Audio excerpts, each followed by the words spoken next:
பேசவில்லை. அவர் ஒரு இசைத்துறை சார்ந்தவர். அந்த இசையை வடிவமாக கொடுத்ததுனால தான் அவரை நம்ம பற்றி பேசுகிறோம். ஸோ அவருடைய அந்த கட்சி உடன்பாடுக்கும் நமக்கும் எந்த சம்மந்தமும் கிடையாது. சரிங்களா?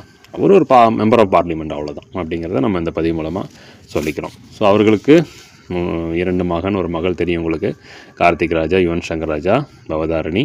ஸோ பவதாரணி சமீபத்தில் தான் இறந்தாங்க. அது நெஞ்சை உருக்கிய சம்பவம்னு சொல்லலாம். அது பார்த்திங்கன்னா அவர் பேர்லேயே ஒரு இசை கல்லூரி ஒன்று ஆரம்பிச்சிருக்காரு அவர். ஸோ அதையும் வந்து நடத்திட்டு வராங்க அப்படிங்கிறது சொல்லலாம். தன்னுடைய ஒவ்வொரு அசைவிலையும் ஒவ்வொரு நொடிப்பொழுதிலையும் இசையை பற்றியே சிந்தித்து கொண்டிருக்கக்கூடிய ஒருவர். ஸோ இன்றைக்குமே வந்து அவருடைய கான்சர்ட் போட்டால் அதுக்கான டிக்கெட்டுகள் விற்று தீர்ந்துடும். அந்தளவுக்கு வந்து ரொம்ப முக்கியமான ஒரு இசை கான்சர்ட் நடத்துவார் அவர் வந்து. ஸோ பல பாடகர்கள் அவர்கிட்ட பாடியிருக்காங்க. TMS, P Susheela, KJ Yesudas, SP Balasubrahmanyam, Mano, Chithra, Sujatha, Swarnalatha, Hariharan, Unnikrishnan போன்ற பல்வேறு பாடகர்கள் இனியும் இருக்காங்க. புது பாடகர்கள் இருக்காங்க, இடப்பட்ட பாடகர்கள் இருக்காங்க. ஸோ